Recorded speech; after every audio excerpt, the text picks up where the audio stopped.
Bonjour, bienvenue dans mon espace de prédication en ligne.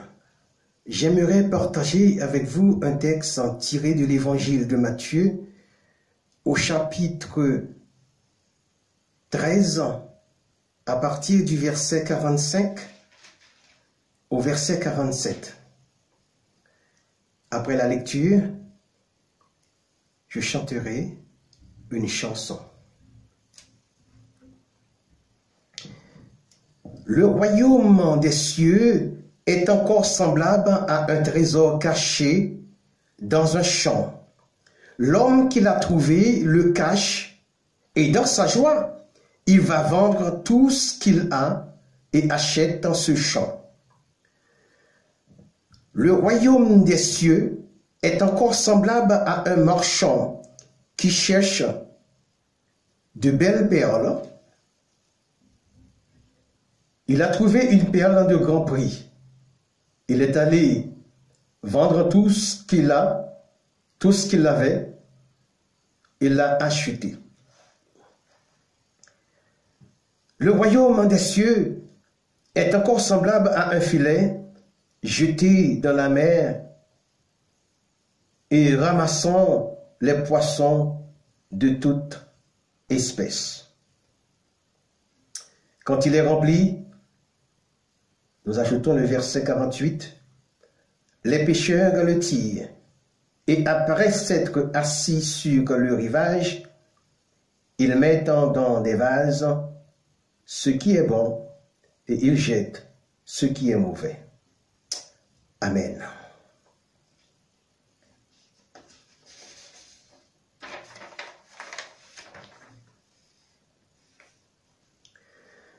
I am sorry, so sorry, I am sorry, so sorry, I am sorry, so sorry, I am sorry, so sorry.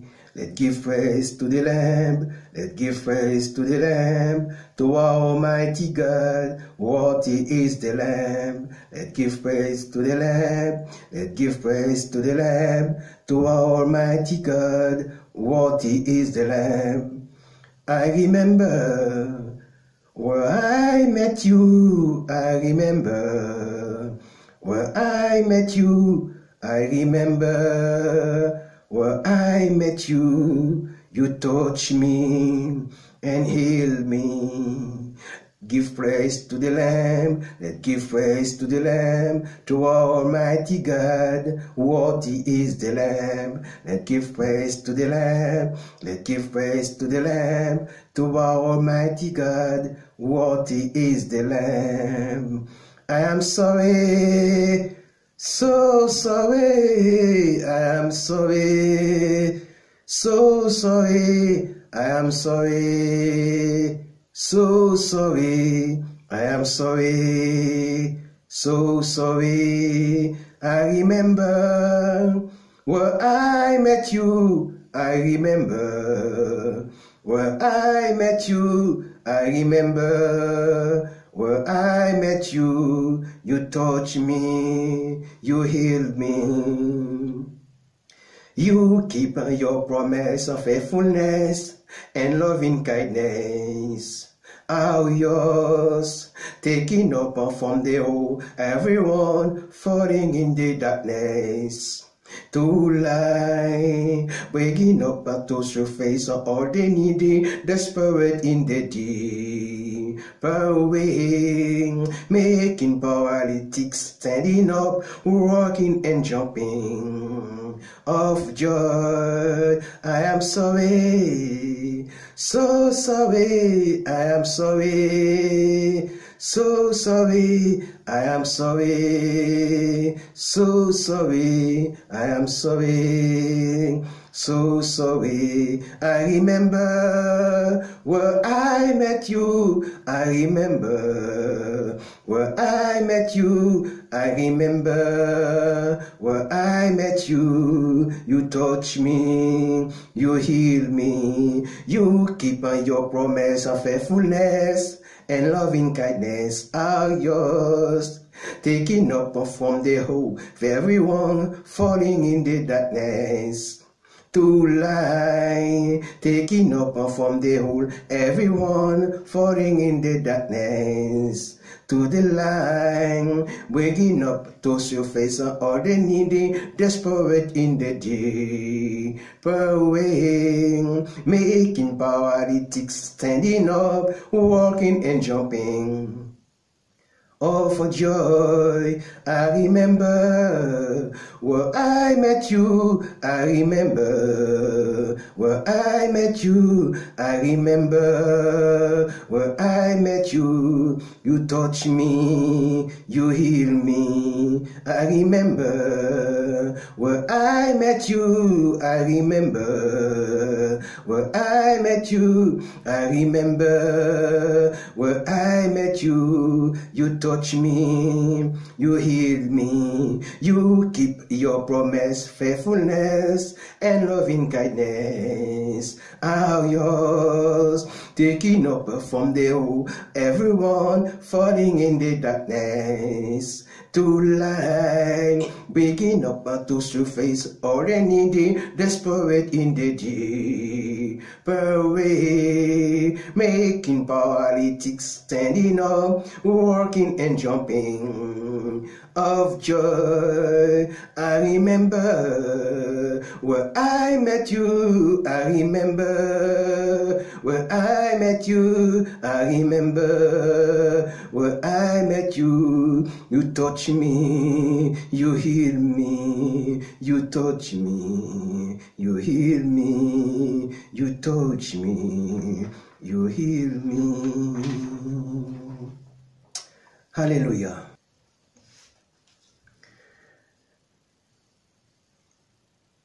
Nous avons un thème, c'est les enfants du royaume de lumière.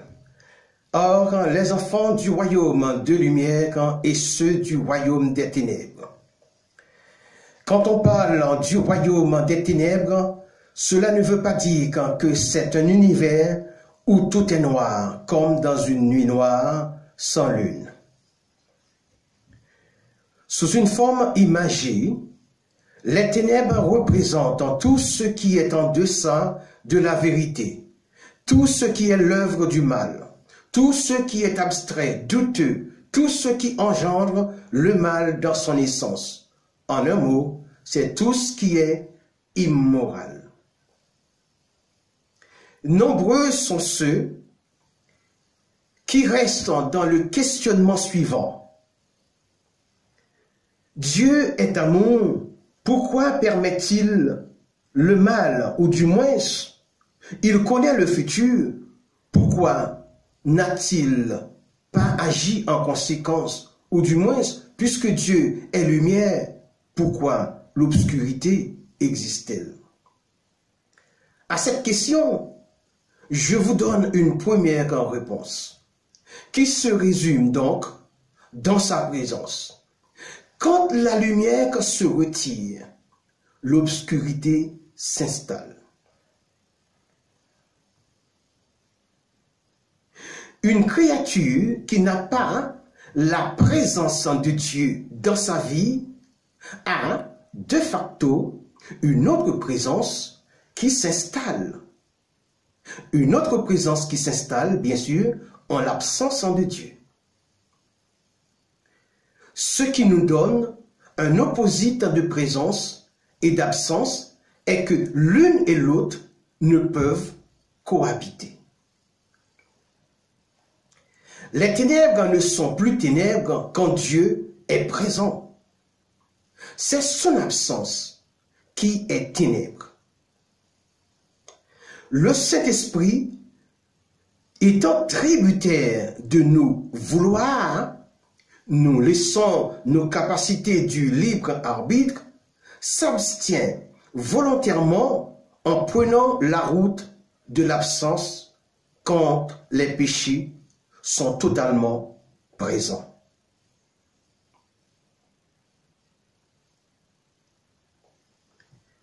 La vie éternelle est enlevée dans le jardin d'Éden quand la mort spirituelle a fait son entrée dans la vie du couple adamique. Maintenant, dans le royaume des ténèbres, on trouve tout ce qui est décrit dans Galates 5, du verset 19 au verset 21.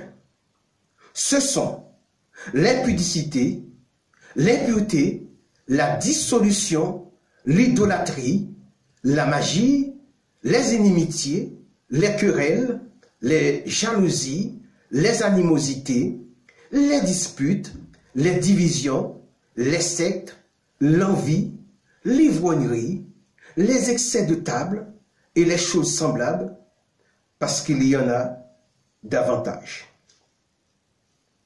Dans le royaume de lumière, on trouve tout ce qui est décrit dans les versets 22 et 23 du même chapitre.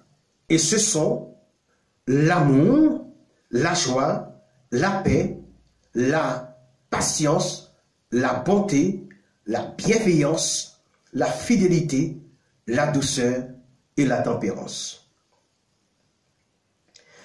Quels sont maintenant les deux royaumes de lumière? Ce sont le royaume des cieux et le royaume de Dieu. Dans quelques cas, le royaume des cieux et le royaume de Dieu ne font qu'un seul.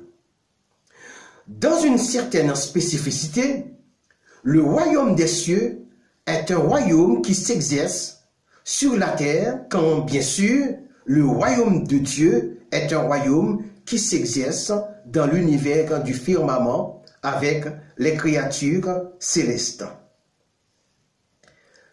En ce qui concerne le royaume des cieux, Jésus a présenté 6 comparaisons.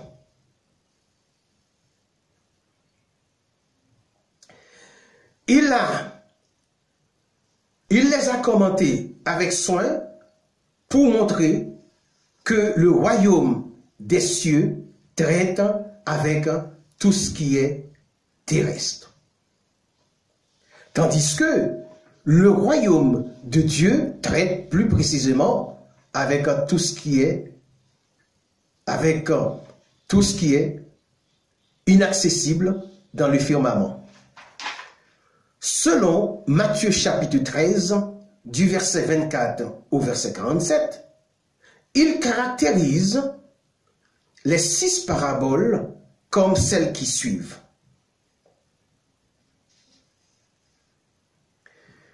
Dans la parabole de la semence, il déclare que l'ivraie, même si elle est une mauvaise herbe, ne doit pas être arrachée brutalement de peur de ne pas déraciner les bonnes plantes qui sont encore jeunes.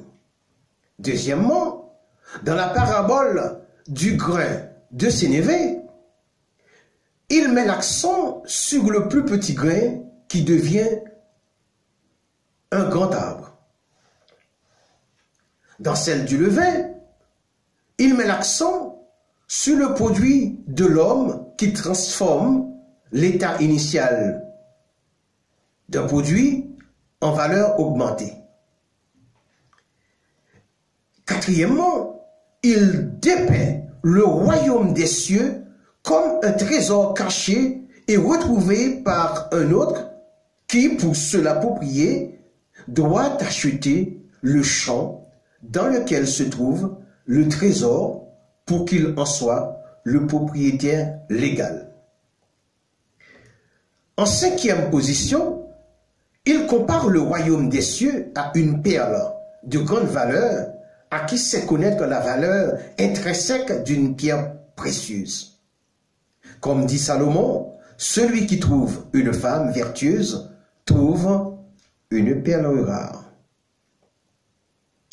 Enfin, il compare le royaume des cieux à un grand filet jeté dans la mer qui attrape des bons aussi bien que des mauvais poissons.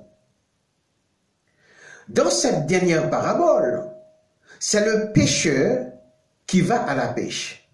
Pas le pécheur du péché qui commet le péché, mais le pêcheur qui va à la pêche pour pêcher des poissons. Contrairement à la première parabole, ici l'image des pêcheurs d'hommes se fait sentir. Les évangélistes appellent tous, mais peu sont ceux qui restent fidèlement attachés. Ainsi donc, le royaume des cieux accepte tous avec leurs différents comportements, toutes ethnies confondues. C'est à l'arrivée qu'on fait le tri.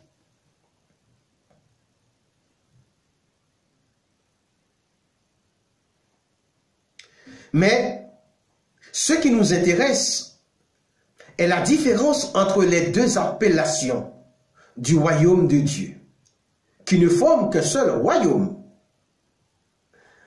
Il existe une autre raison pour laquelle les Juifs d'alors utilisaient l'expression « le royaume des cieux ». Il était de coutume, par respect pour le nom de Dieu, d'employer d'autres expressions pour dire le royaume de Dieu. Comment peut-on comparer cette façon de faire dans le monde d'aujourd'hui? Alors, pour dire le palais présidentiel américain, on dit la Maison Blanche. Pour celui des Français, on dit l'Élysée. Pour le royaume de Dieu, on peut toujours dire le royaume des cieux, quand bien même le royaume des cieux s'exerce sur la terre entre les deux venus du Seigneur quand Jésus, caractérisant le gouvernement divin.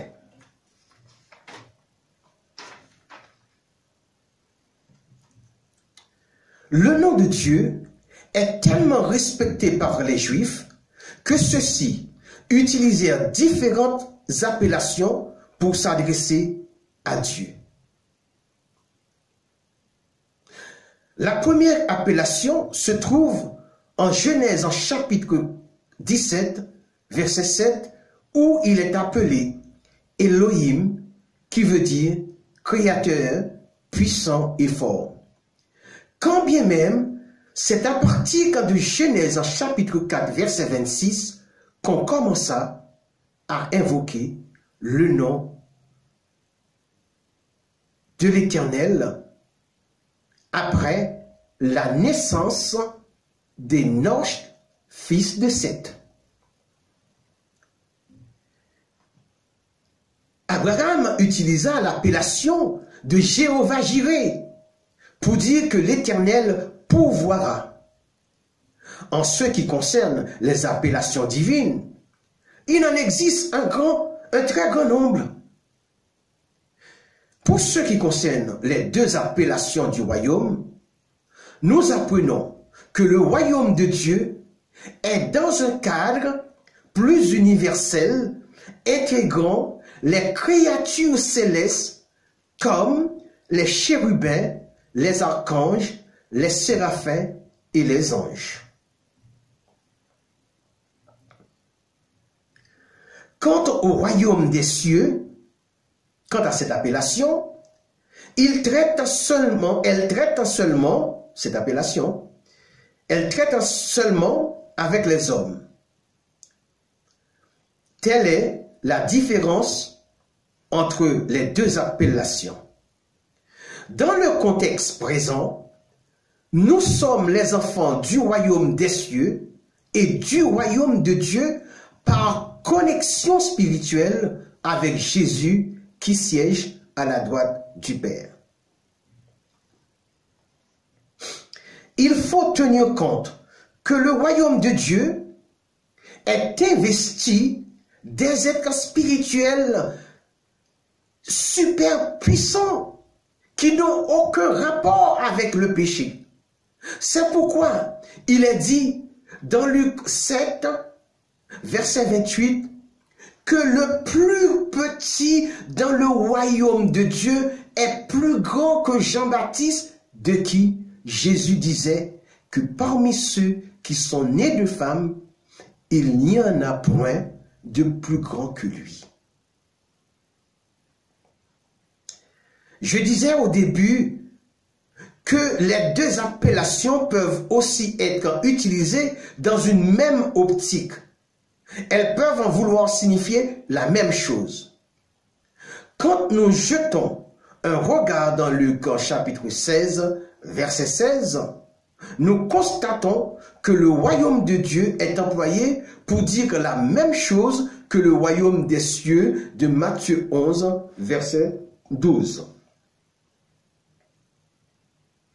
À savoir, selon Matthieu, je cite, « Depuis le temps de Jean-Baptiste jusqu'à présent, le royaume des cieux est forcé et ce sont les violents qui s'en emparent. » Et de Luc, je cite, « La loi et les prophètes ont subsisté jusqu'à Jean. Depuis lors, le royaume de Dieu est annoncé et chacun use de violence pour y entrer. »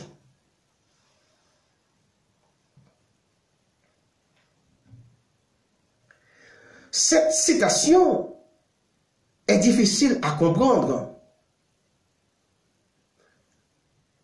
Luc était-il un juif de naissance?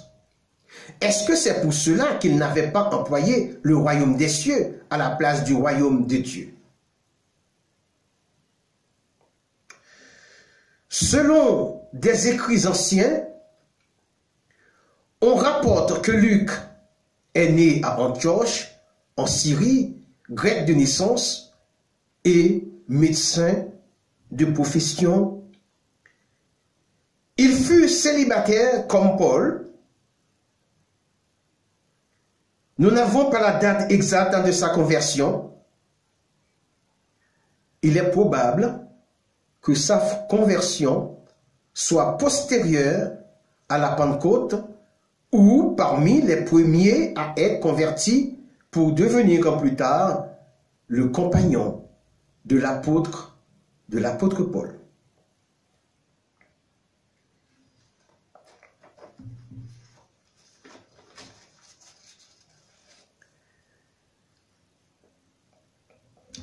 Quant aux détails de son lieu de naissance et sa famille, la Bible a voilé cette partie. Par contre, il semblerait que Théophile, le destinataire de ces deux manuscrits, soit un personnage influent.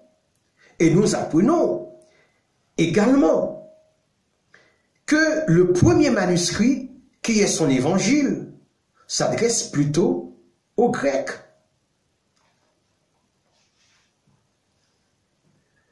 Était-ce une demande de Théophile en faveur des Grecs? Je ne saurais vous le dire.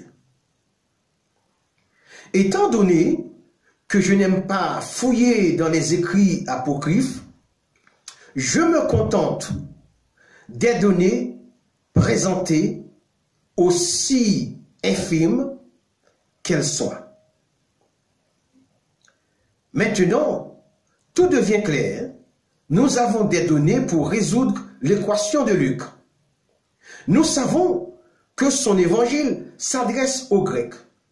Nous savons qu'il ne faisait pas partie des 12 disciples choisis par Jésus. Nous savons que le récit de son évangile est établi à partir des déclarations des témoins oculaires. Donc, est-ce qu'il a délibérément employé l'appellation du royaume de Dieu quand les Juifs antérieurs à son époque auraient employé le royaume des cieux?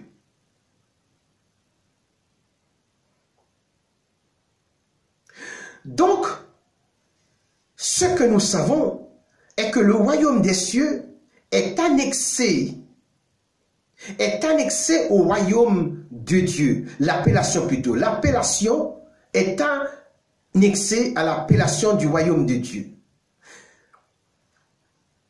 Donc, le royaume de Dieu englobe tout ce qui se réclame de Christ sur la terre, le royaume des cieux.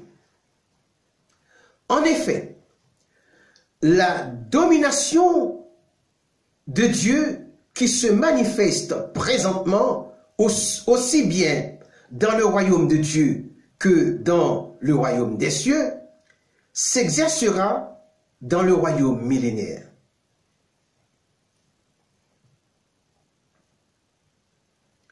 Les enfants du royaume de lumière, que sont ceux du royaume de Dieu, et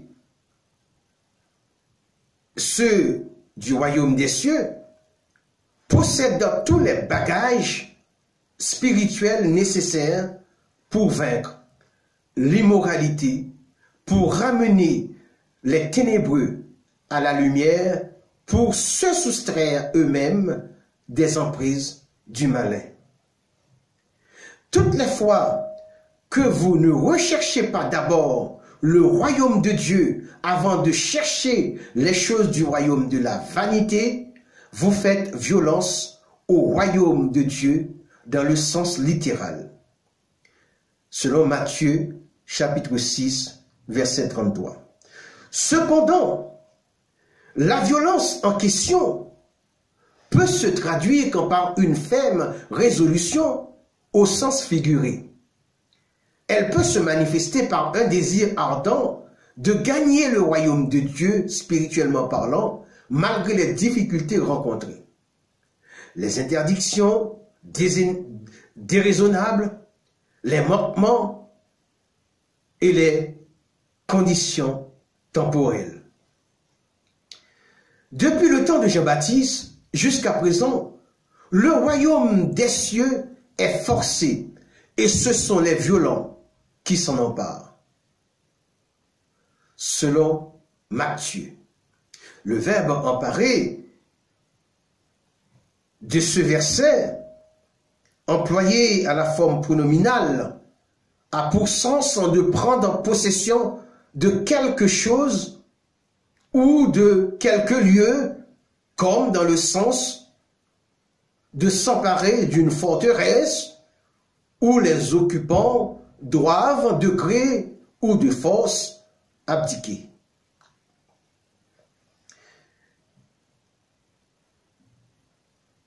Nous sommes sûrs qu'aucune autorité, primauté ou royauté ne peut s'emparer du royaume divin pour faire abdiquer notre Yahvé Sabaoth, qui signifie l'Éternel des armées.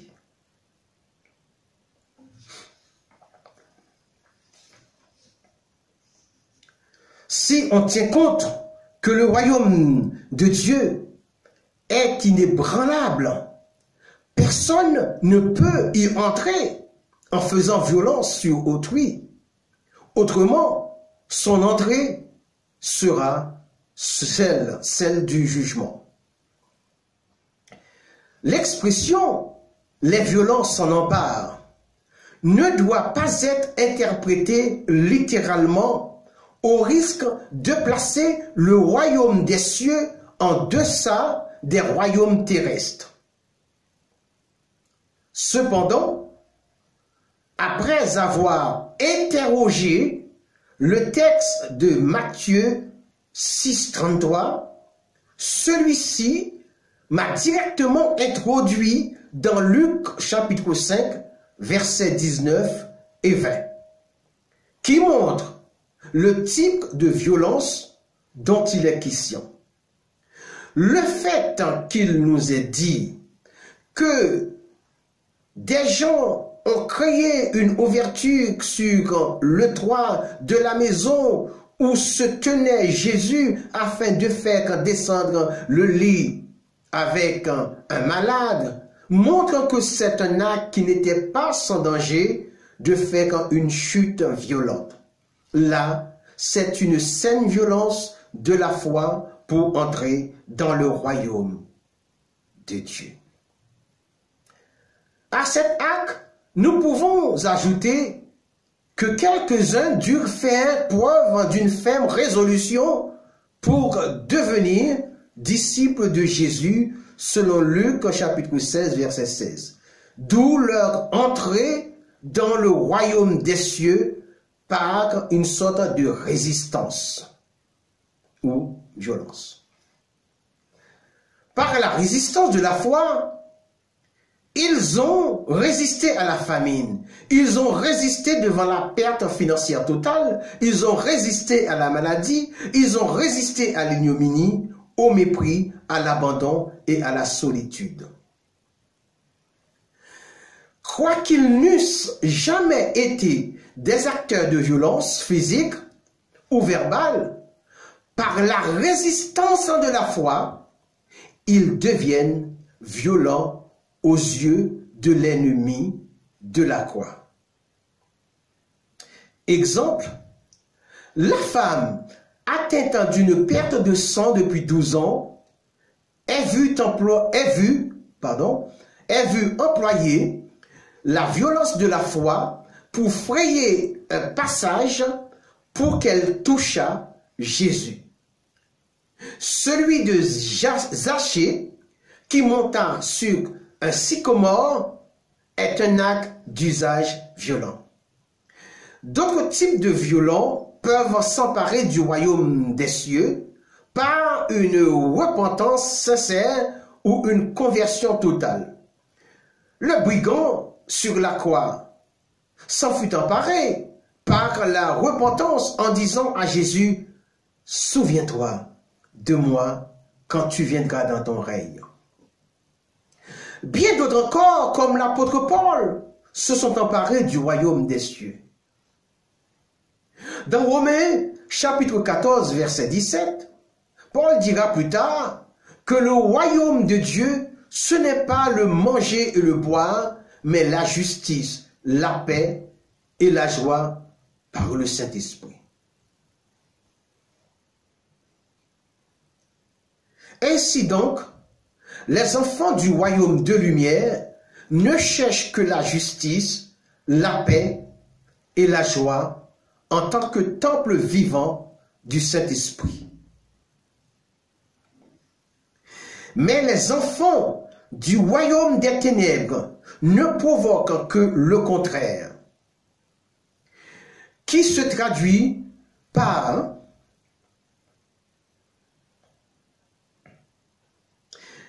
l'injustice, l'agitation, l'émeute, l'angoisse, la bagarre, la bataille, la brouille, la dispute, le conflit, la contention, le désordre, l'inquiétude, la querelle et l'écœurement. Bien que ces mots soient synonymiques, il n'en demeure pas moins qu'ils s'emploient variablement dans chaque situation.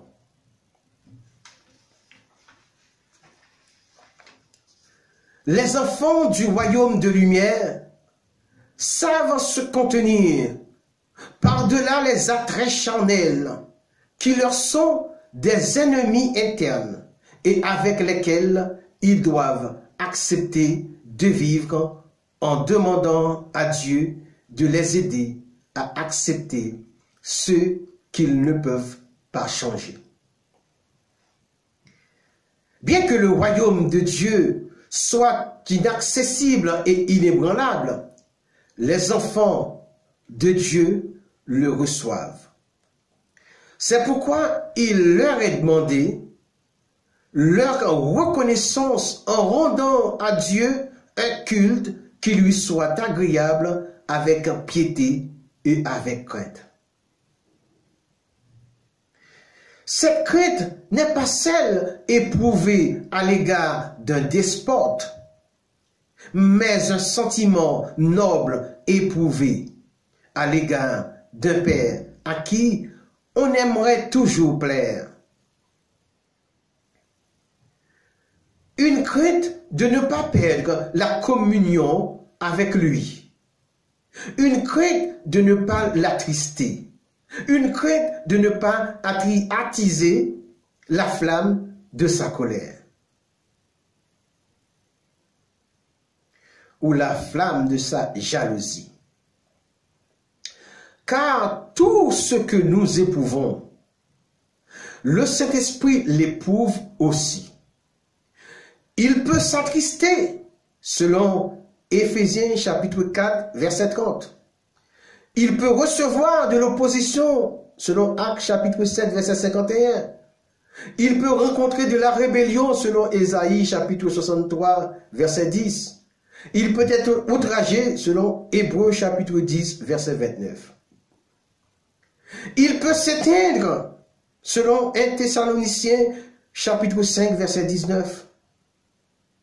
Et tout comme Jésus pleura un jour, il peut aussi pleurer, selon Jean chapitre 11, 35. Parce que quand nous versons des larmes dans les choses de Dieu, ces larmes s'appellent les larmes du Saint-Esprit. Mes petits enfants, l'heure vient où certains arbres sont tombés par faute d'enracinement. L'heure vient où des branches ont séché par faute de réception de la sève nourricière. L'heure vient où les enfants du royaume de lumière vont demander de l'aide à ceux du royaume des ténèbres par le spiritisme. L'heure vient où certains arbres ne peuvent plus reverdir parce que leurs racines ont atteint le stade d'assèchement. Mais il y en a un qui est la substance par excellence et qui ne perdra jamais sa substantialité. Parce qu'il est consubstantiel avec le Père. Comme branche, restons attachés au pied de la vigne. Le cep et les sarments. Jésus et les chrétiens, selon Jean chapitre 15, verset 5. Soyons toujours des enfants du royaume de lumière. Que Dieu vous bénisse. Amen. À bientôt, j'espère.